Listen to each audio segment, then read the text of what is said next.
C'est donc valable. Tant que vous comprenez, jeûne et prière et zalaka. La Bible jeûne et zali. Mais ce qu'on dans le Nouveau Testament, na boyo gena sika, ba jeûne et pene zalaki ça pensate. Nepseki batu boye. Na mutu oyo azolia, mazobanga nzambe. Azotambola conformément na maloba nzambe. Azako banga nzambe, azana vie sanctification. Na mutu azako jeûner 100 jours, 200 jours. Mais azana kata masumu. Soki ba bondeli nzambe ko kanani.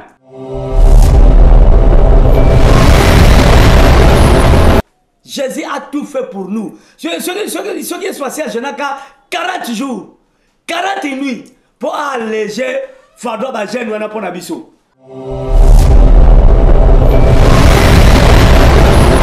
Ba jeune et quoi dans autres à Yesu. Masumu et quoi dans autres à Yesu. Tout ça et quoi dans autres à Yesu. Yoko moni tango Jésus Christ abanda ministère à Genaka 40 jours, 40 nuits. Rapport à Mamolobi, à ma jeune prière, à ma luzuzila, à ma ngenge, notre monde a moko, il y a chrétien, à comment on pasteur. Notre monde a été publié niveau na TikTok na a kenaki mangenge, a me filmer, a kenaki na ba nzambe na ba fidèle na mangenge kuna ba kuluna ba kangi ba boto ba téléphone ba beti écoute mi filmer moko. À la montagne, mon a été agressé par des colons. Et au Burundi, vraiment, ils ont pied sur ma casse. Donc, le prophète junior téléphone naïe. Et puis, ma maman qui lit Kabelo. Et puis, je suis sur ma mais Dieu nous a fait grâce. Papa Kaka. Et puis, Dieu nous a protégés. Comment ça me bêtise ou anaté? Nous avons bêtise à Tindi Bango. Jésus sera Tindo le Cambo. Même le Bazar Bassal et Anzabeti. Jésus sera Tindo le Cambo. Il va te protéger. Mais chaque chagrin n'a pas de négo. Basé au Banga Anzambi. Babo est bon à moto. Moto tombé Bangote.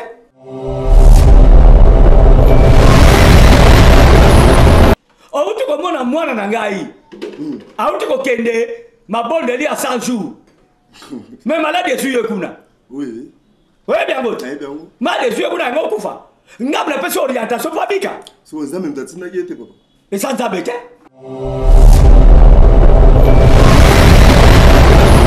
Au moins de batoko sanza makambo.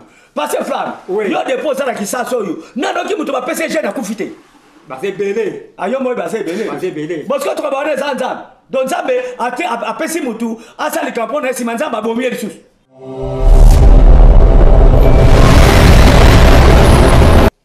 Mutu ko ya poto. Aya kiawo. Agi pa passer moko boye. Papa ba ngaba passer le kutawana. O ba renommé wana. Adadi. Amemie.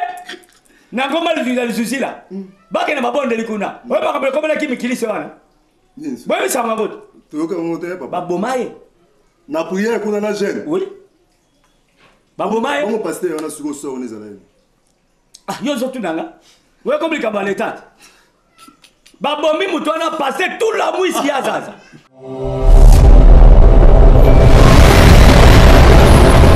Ba former complot contre Paul.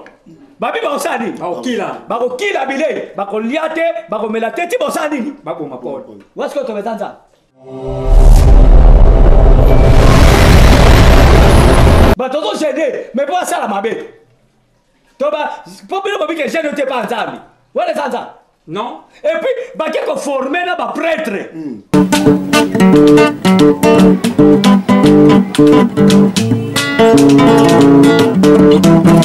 Ciel ouvert, lève-moi nique mon nzambe monani. Loboko na tata ese mwami likola balinga mina ye. Ciel ouvert, ciel ouvert, ciel ouvert.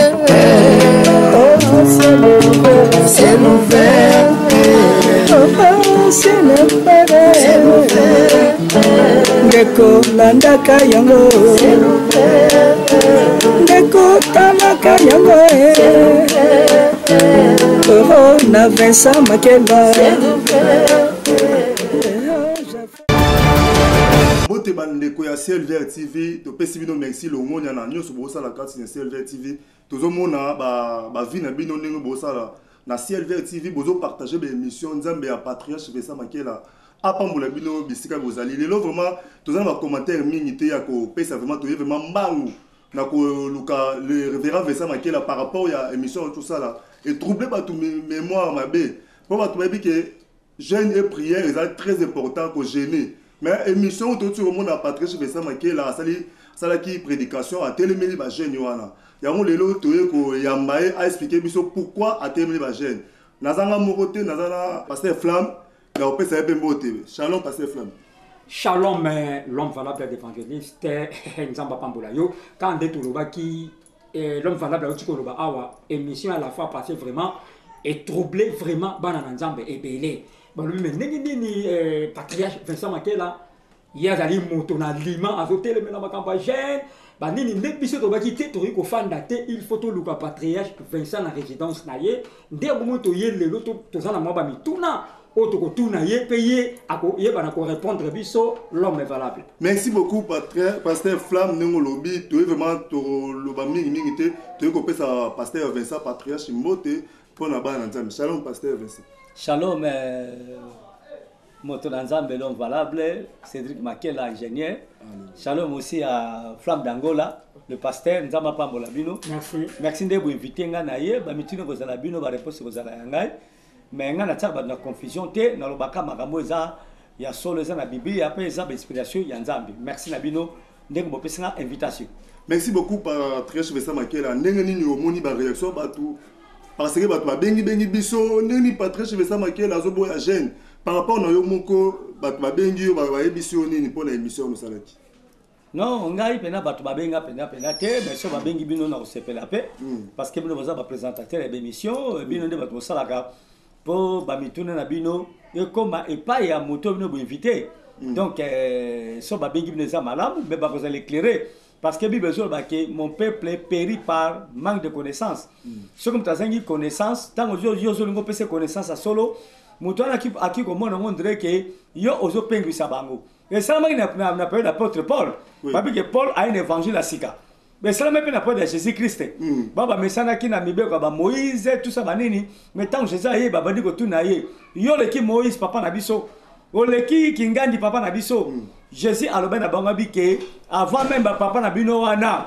O bozo kumisa bazala ngana zalaki. Et batwana bazaki confondi et puis ba châtier Jésus-Christ. Voilà. Donc tant ba gobe ba songe. Ce qui est vérité, il y a pas si pour muta gobe yango, pour muta ndi bango pardon, mais pour la bande nzambe basala molu nzambe, babona ke muto bazako le de la part du Seigneur. Voilà. Merci beaucoup patriarche Vincent Makela. Na bossa été na sima ya caméra, je suis Luandana, ingénieur Caleb. Kuna vraiment basé belé ingénieur Kelvin, ingénieur Josué Makela musu bazana baza ko benda bisu ba image poto le ka 5 na poste téléviseur na bino. Papa Vincent soto ye awa tous nos questions, Papa Vincent, pourquoi au téléménie jeune? Parce que dit que jeune ne moutre ça la rabatou makas tout le monde a maman mususu ba ça ba 100 jours ya jeune pour nzamba ça la bango makambo tout le monde a pe na bible moutre ça na problème tout le monde est Néhémie lorsque ezaki na prison ba benga ki que kunda ya papa na bango baby kuna akota ki jeune prière pe nzamba yoko ki le bon dernier wana apesa ki nzela ki pourquoi au téléménie jeune? Tellement valable, tant que vous avez compris, vous avez téléméli jeûne. Jeûne et prière et zalaka. Na Bible, jeûne et zali. Mais si vous avez dans le Nouveau Testament, na boyo genasika, ba jeûne et pene zalaki eza penzate. Si vous avez pena eza penzate. Na téléméli angote, na baki jeûne eza doctrinité. Eza te que soko jeûne ndeza yoki yo. Soko boyi fufuna masangu na loso na mbisi nde nzamba yoki yo. Soko le nde nzamba bwakisi yo. Nepseki batu boyi. Na mutu oyo azolia nazobanga nzambe. Azotambola conformément na maloba nzambe. Azako banga nzambe, azana vie sanctification. Na mutu azako jeûner 100 jours, 200 jours. mais aza na kati ya masumu soki babondeli nzambe akoyoka nani moto azosala masumu te. Ah, c'est ça. Oui. Yao na tunagi batu. Est-ce que nzamba aza ennemi ya fufu, aza ennemi ya kwanga, aza ennemi ya loso, aza ennemi ya makemba? Est-ce que nzamba aza ennemi ya mbisi oyo masheri mabene azolambela ngai? To nzambe aza ennemi ya masumu. Donc, je les ai mabete. Mais ça doctrine te. Et ça va obligé que pour nzamba yo kayo, il faut au gêner. Jésus a robé na ba ko na yeboye. Muto akoka maloba na ngai akotango en pratique soki abondeli nyonso kosenge pai na ngai na kombo na ngai pa tata ekopesa melaye Jésus aloba ite soki agene soki aboyi kolia makemba po kolia fufu soki atosi maloba na ngai to eloko eleki monene na ntango na biso to atango ya grâce oyo Jésus asala tu mpo na biso mutu ase conforme na liloba na nzambe atambwisama selon ndenge nzambe alingi mutu wana yende azo gene koleka parce que jeune molimo lekia nzoto voilà onga lobaki. Merci beaucoup Patrice Vincent Makela, vraiment bandeko bazui vraiment réponse mo ya kitoko, réponse mo valable na pousse na zanga mo te na PCP passage pas ya pasteur Flamme ala ba question pe ba tuna ki epona tuna pasteur Vincent Makela. Pasteur Flamme maloba mboka na. Merci l'homme valable patriarche Vincent Makela. Pesa biso différence parce que nalanda ki yo na message à la fois passé même si qu'on a moni outi ko lobayango tout à l'heure gêne pona yo na ndenge ozoloba na biso c'est que gêne pona ngate pona Bible bon OK selon Bible ndenge yo zoloba awawa oui. C'est que bato ba pesa importance na ko banga nzambe ke na ko shinaka. Ah oui parce que Bible le boy pasteur Flamme yo ça quand même osali ya nzambe fufu esalama pona libumu bile esalami pona munoko eke na libumu nzambe asala toliaka azazoba te nzambe azazoba te ezala kona passer Flamme yo bali mwasi otena ndaku ozobenga nzambe akotia ezeli ekyo ça wale ça makate esala makate ouais OK ezambe nde tombo na mukili bile esalama pona mutu aliaka azwa santé azwa bakasa okumisa nzambe jeune eza nango te ke soko gêné nde nzambe ayoki yo non nzambe okaka mutu aza kobanga ye mais bible epase Flamme losambo ya mutu ya mabe nzambe okaka yango te nakasi oyebi yango bon soki mutu aza mutu mabe mais azo gêné est-ce que nzambe okoka losambo na ye non mais soki meme ata gêné te mais azobanga nzambe aotambola conformément na maloba ya nzambe aza na boma nzambe kati na ye ata gêné te soki abondeli nzambe akoyoka ye c'est important donc bato bapipesa mingi na kobanga nzambe parce que bagene wana ekomisa bato mingi ba hypocrite naza na mwana nga moko kala bakendaka retraite na gene n'epoke wana bakomi kuna mwana wana azaka sérieux bakende na basere seragezwa zemi kuna na nino novala bayebi yango seragezwa zemi na lusisina na retraite na bagene wana sikoyo tokolobani est-ce que jeune basaki na mabondeli nzambe akaki yango mais frère azaki soka ye d'église azwi momo na ti boye yesu avovana po azali mokongo oui mais ta bani kokende bagene wana na banini oyo ati zemi oyo nazobala ovalable yeyo so nakosa baki papa ozokosa yo monaka na est-ce que bakende na balusisina na bango mana bato akutaka bapréservatif kuna te mais bato ake kogene eza ona litoba te kobanga nzambe nde eleki motuya bandeko nga nazoteya bino yesu oyo aye komikisa biso na facilité. Jésus a tout fait pour nous. Ce qui est passé à Genaka 40 jours 40 nuits pour alléger fardeau ba jeune wana pona biso bibo lobi etumbu nyonso pardon nini makambo nyonso oyo elingaki ememela biso mbeba ekwaki na nzoto anani ya Yesu ba jeune ekwaki na nzoto ya Yesu masumu ekwaki na nzoto ya Yesu tout ça ekwaki na nzoto ya Yesu yongo moni tango Jésus Christ abanda ministère a jeûné 40 jours 40 nuits. C'était pour nous. Beaucoup sous pas valable. Passez flamme. Baye ko na Jésus. Pona nini baye ko lia Jean-Baptiste ba jenaka. Moya yo ba jenaka te. Jésus ba bagini. Tama mobile na libala zakat na bango, bana tina okila bile ite, bana tina jenite, soki mobile na libala alongo na bikati na bango, nebe ko kila. Obi tango biso to zaboyi. Na Yesu, to atango fete. Oui, donc tango ko jenete. Soko ngo gêner volontairement. Mais à la doctrine té. OK. Mais na mona ka choisir nana, eza na litomba penza té. Est-ce que vous comprenez? OK, tozola. Mais soko gêner na pexi angoté. Soko ngo gêner volontairement pour la yomoko, pour la gloire yankolo. Pe pour la tango mususu, ko la tseke nzoto yo, eza na ngopamba. Tu peux le faire. Mais à la doctrine té kenga na yeboye. Na bimba la moko, balo so serveur. Toi la jeune ya 5 jours. Non.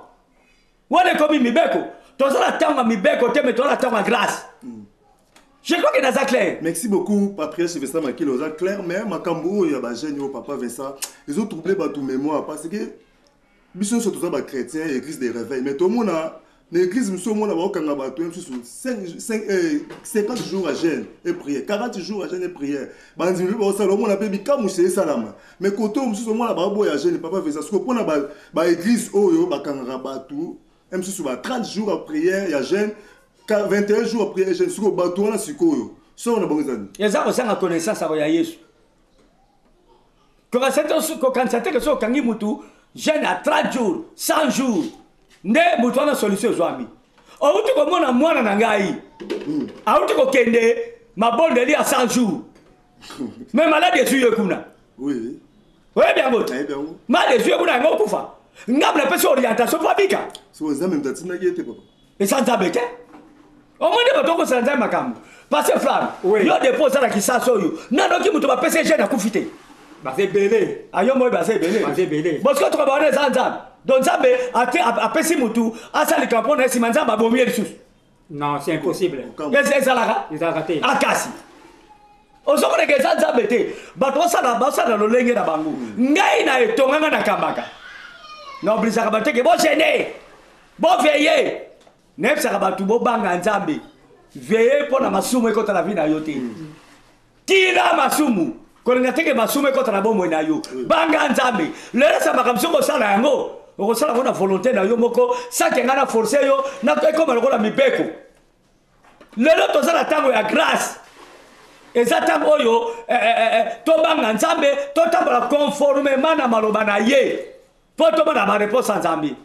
Voilà, on a conscience ça. Merci papa Vincent toko ba toujours na yo mais na za eloko mo boye na otu kotala ngo epesi ngabe passe par rapport à mambolobi ya ba jeune prière na ba luzuzi la ba mangengenge na otu mona moko ya ba yembi chrétien azabe akoma be pasteur azabe approche na église no côté zalara na pesi na gestalaire passa Paul Bakenda na otu mona ya otu publier ni mo na TikTok na ye akenaki mangengenge ye mo me filmer na pe na vidéo wana ami filmé akenaki na ba nzambe na ba fidèle na mangenge kuna ba kuluna bakangi ba botoli ba téléphone ba beti écoute mi filmé moko à la montagne mon a été agressé par des kuluna et au bundi vraiment nzamba pied sur ma casse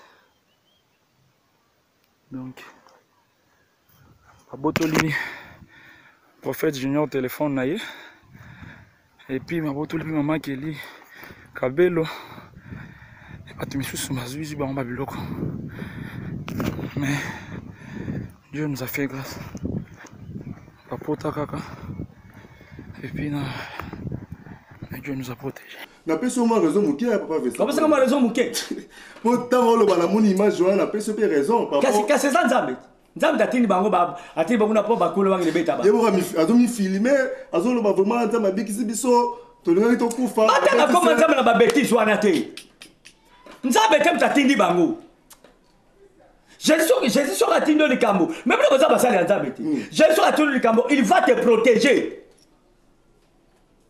mais chaque chagrin na bedenego baza ko banga nzambe baboke bona moto tumbe bango te bo bazali pe na jeune David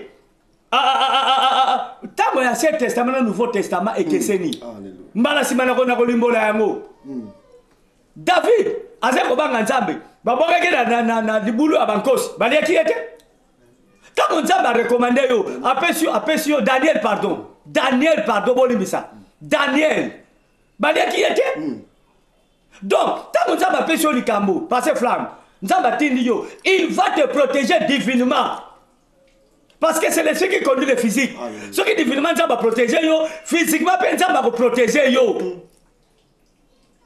mabe koyambe nzambe akoprotéger yo parce que ye aza liboso mpe nsima likambo wana batanga koma nzambe na babétise wana te mutu moko ya poto ayaki awa ayaki pa paster moko boye po babalinga bapaster na lokuta wana o barenome wana adadi amemi ye na ngomba lisusi la bakende babondeli kuna oyo bakabekomelaki mikilisi wana boyemisanga ngoto toyoka papa baboma ye na prière kuna na jeune oui baboma ye bongo pasteur wana suko so on ezala yo zotunanga oyo komilika baletante babomi mutu wana pasteur tout la mwisi ya zaza zala wana po nzambe mutatindi yo zala wana donc bato ozokosela nkolo makambo mpona koflate bato kobangisa bato bazotia bato bamakambo kobangisa bato bamakambo oyo tala obia na ntango na biso eza ntango ya ngolu eza kaka ndimela nkolo yesu obikisama yo na libota na yo si tu crois tu verras la gloire de Dieu nzambe abakisili biso bamikuma mosusu te lokola Ancien Testament neti ndenge ezalaki kala soki osali masumu il faut tumbela nzambe mbeka oboma mwana mpate mpo masumu na yo elibisama lelo esala bakasusu te ozomona ntango na biso na ntango ya badavid ntango ya bajosue ntango ya banani eza na bokeseni yesu sa ya alobi bato bazala mikumba boye pai na ngai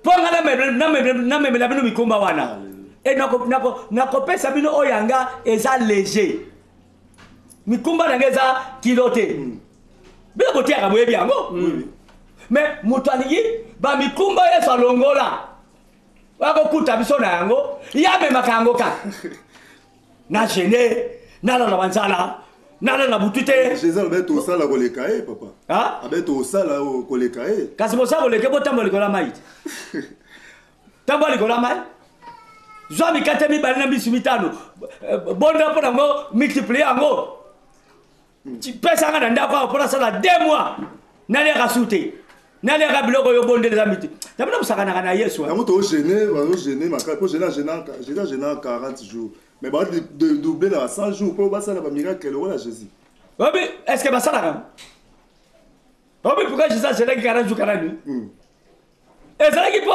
alege biso amema bafardo na biso place biso tokoki kogene ba 40 jours ba 100 jours ba 60 jours ye asi agene mpo na biso ozo comprendre jeune eza mabe te mais tokoki kosala yango te koleka ye mpo ye asala yango mpo na biso et puis après jeune wana satana ekomeka ye alongi satana mpo na biso mpe tolonga satana yesu alobi ndenge nga nazali ndenge bino bokozala botika komemaka bamikumba si topesi yesu bamikumba na biso azomemela biso mpo biso tokoma pete yango toyembaka pepele totiaka mpe boye pepe lokola bandeke nga nabala yesu nakopesa ye mikumba nanga nyonso mpo totikala pepele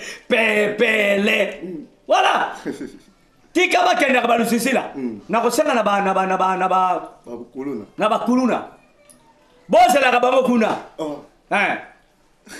bozwaka bacombo kuna na banini na bango kuna mpo eza nzambe te totina bango voilà. Patriarche Vincent Makela tozolanda yo avec beaucoup d'attention nalobi yebisa biso ndenge tokoma omona lelo na église okomona mwana ya 3 ans ya 4 ans ya 5 ans bagenese na église peut-être mpona aza na problème ya kindoki omona pasteur agenese ye banda tongo ti butu mwana 5 ans ye te nalingi omeka koexplike biso est-ce que age nini moto akoki kogene na age nini moto akoki kogene te wana ezalaki sous question na ngai question mosusu ezali boye zasokisana wana te ok est-ce que moi napenda 5 ans je ne sais tout ce monde on a église mais pasteur basa bandoki il faut l'état kanga bango après ça on a baptême na ba jeune maman basangisi il faut passer flamme eza mawa mingi moi na 5 ans tout d'abord ba pese kindoki na volonté na yete parce que yo je ne sais bona musuni or kindoki ezali kama molimo molimo na musine bala na raté ce qui est esprit ce qui est chair mais bible lobi yango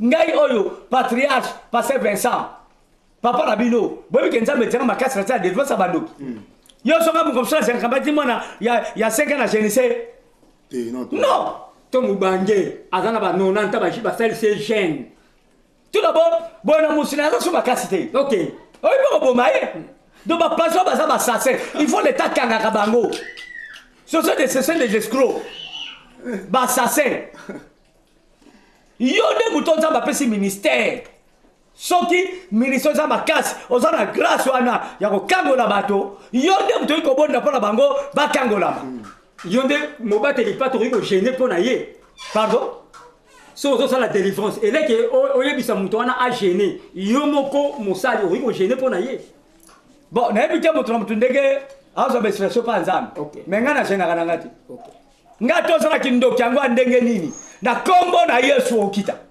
ekei oh patriarche on appelle ça l'homme valable na ebiko za malobe belé nous limité par les temps ça bekat nanga to d'élever moi smoko dimanche est-ce que vous filmez qui a monté bon tango na Daniel Josué vous avez image ah il vous avez dit ba maman na ya elobi ensemble la KDC mais lobi na yambiye maman na na bona ngako lo baba makambo belé po esa ba makambo esengeli to bomba maman na lobi na yambiye lobi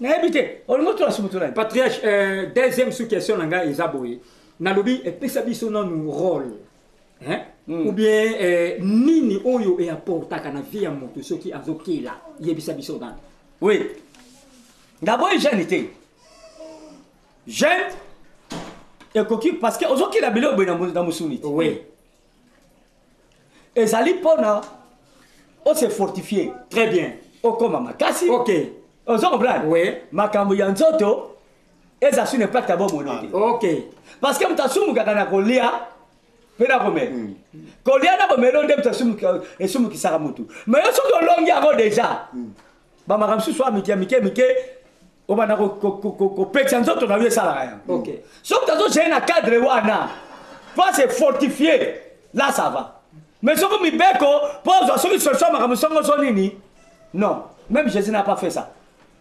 biso toza ba chrétien toza ba Kristo donc tozali bato lokola Kristo biso tolandaka o Jésus Christ sala OK yebisanga passer flamme l'homme valable Yesu a gêné combien de fois la Bible une fois ah pas de ça que je me gêné pas de me ta gêné pas bika moi solo tanga makila bika c'est ça gêné pas dans ça la ah gêné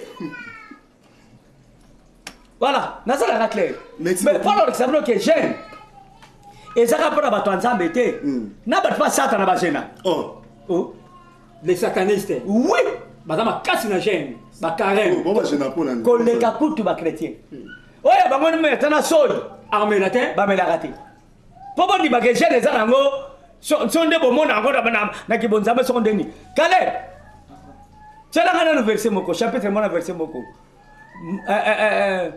Actes des apôtres chapitre 23 14 et 12 à 14 voilà na balam.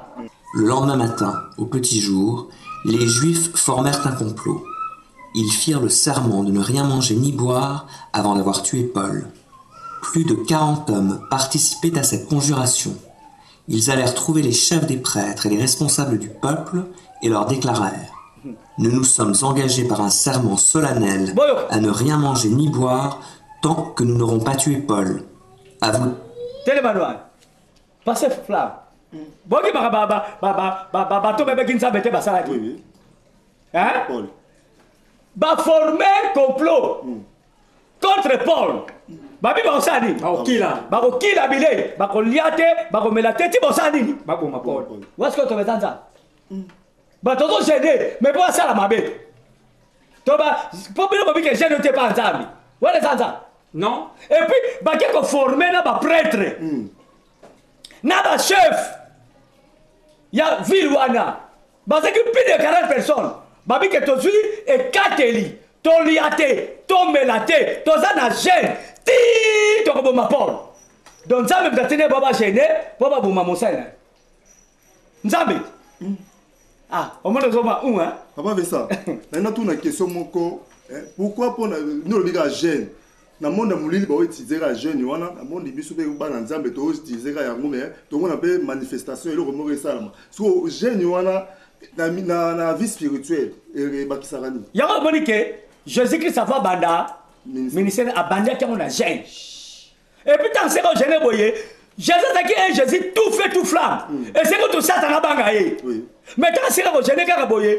raconte na liboso Tentation. na satan Tentation. diable abangaki ni jeune wana abangaki ndi baveille sur salaki omoni hein parce que jeune ça kono ngolo côté Jésus soka jeune ki ezaki pona nzoto na ye oyo nano ekufa Très bien.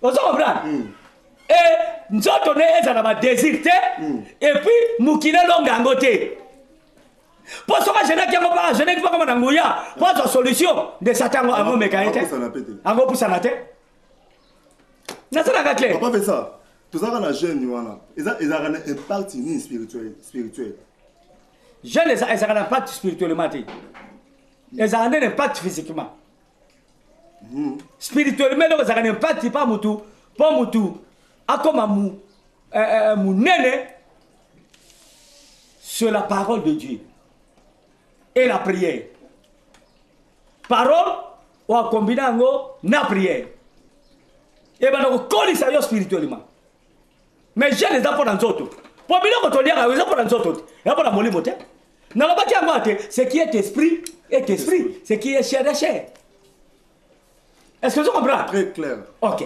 merci beaucoup bandeko nyo surtout bolingaka CLV TV boyoki réponse ya patriarche Vincent Makela là c'est qui a vraiment patriarche bozaki boula vexé par rapport à émission là bokoko si pour autant monter parce que azalaki kilo alors même aloba moi kilo na ba vexé na kilo yango moni to yambie les sous pour à faire comprendre bateau bazaki ba kokaki ko supporter ba vexé on a te papa veut ça expliquer clair vraiment to commis vraiment presque na souka patriarche Vincent Makela to lingi au ça la synthèse ça la mort de la fin pour la émission pour parce que eloko malamu ou me la rater parce que TV za ngonga bon ça l'épisode déjà si ni kuna mort de la fin pour la émission ndeko to landinga yoka nzamba sala fufu kwanga loso biloko nyonso toliaka mpo na fortifier biso physiquement nzambe aza zoba te ke soko boyi biloko akolia nde nzambe ayoki yo nakomisa bana nzambe oyo bamesana kosala babisalasala wana liaka na yo liaka bien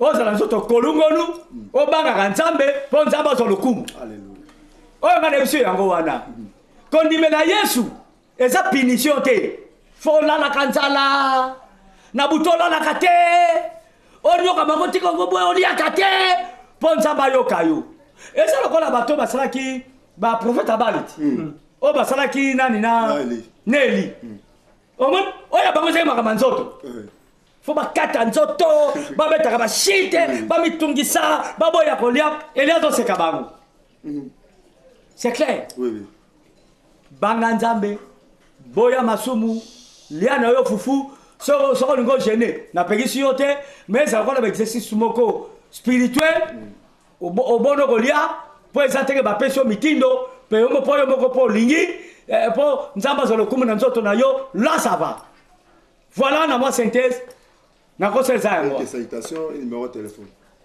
lelo salutation eza te napesaka mo deja bango bambote bana ngai ya poto ya Amérique ya Afrique ya Asie mpe na Océanie mbote mingi na famille na ngai Makela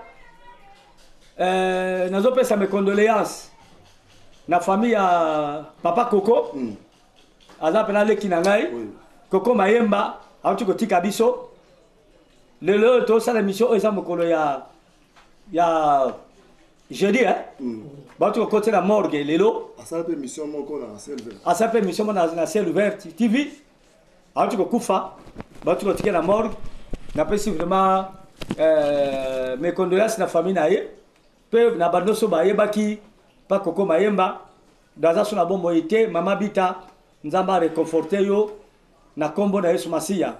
Alors pono etikali numéro de téléphone ngezali plus 243 81 81 44 131 plus 243 81 81 44 131. Somoni makam oyo tungisi yo to ozana posa o contredire oyo ngana lobi plateau ezali awa yaka to kondombana mais dans le Seigneur yo opesa bargument na yo mais c'est la parole nga pesa bargument nga c'est la parole pour malobanza ndem te kata biso kata makambo pona biso mbote na bidonons. C'est votre humble serviteur le patriarche Papa Vincent Makela. Merci. Merci beaucoup patriarche Vincent Makela nzamba pambola yo ndengo lobi vraiment na tiki moment oyo pa ya pasteur Flamme apesa ba salutation bon to clôturer émission. Na pesi mbote na Alain Maneka depuis Kolongongo na pesi mbote na prophète Condé de Paris, Maman Bijou Condé de Paris, na pesi mbote na héritier Kasongo Mokonza Bruxelles. Je salue mon habillère Mayatomo Mayamoto. Na pesi mbote na Hervé Mbimba na Paris. Partagez émission Oyo Hervé Mbimba na Paris. Et je salue mon cœur Joëlla Flageau. Et je salue mon bébé que j'aime beaucoup, les bébés Miradi, les bébés de Papa Flamme. Je salue Maman Bénédicte Makela. Wana dali mère de mère, maman na biso pena ye wana. Nzamba pambola ye na pamboli famille Makela, famille Kautako, bana nyonso ya Vallée de Bereka, bana nyonso ya Le Rocher Sali, apôtre Idi Amin Binzoki Mbombo Char dédié, maître Daniel Tumba, maître Jules Consolata, maître Idi Amin, mon avocat Kambeze, Nasuki Nanga Awa. Merci beaucoup, Walizaki Pasteur Flamme, tozaki na émission Otoyamaki Patriarche Vincent Makela pour na ko klexi bana nzambe, bazalaki un peu na confusion pour na émission Papa Vincent Salaki par rapport à Marambo ezaki etalaki ba jeune. Vous qui n'avez pas très Vincent Makela vraiment à expliquer clair nzamba pambola patriarche Vincent Makela appelle na pesi mbote na bana nzambe nyo surtout oyo ba préféra Ciel Vert TV comme chaîne na bango oyo balanda ba prédication bazala enseigner nzamba pambola bino na bosalite kuna na sima na moni Josué Luanda na équipe na mobimba bazala ki wana pona ko filmer biso poto leka 565 na poste télévision na bino sans oublier Maman Bénédicte Makela motema ya patriarche Vincent Makela na pesi bana nzambe nyo so Vallée de Bereka.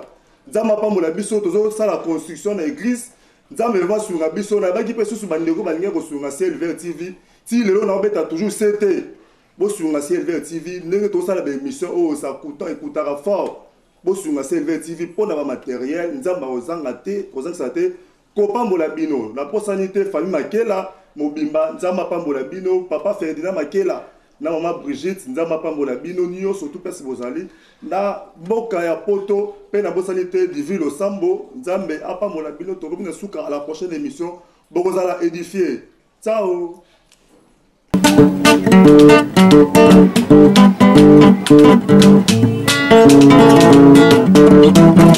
Ciel ouvert, lève-moi nique mon nzambe monani loboko na tata esemwa milikola balinga mpina ye.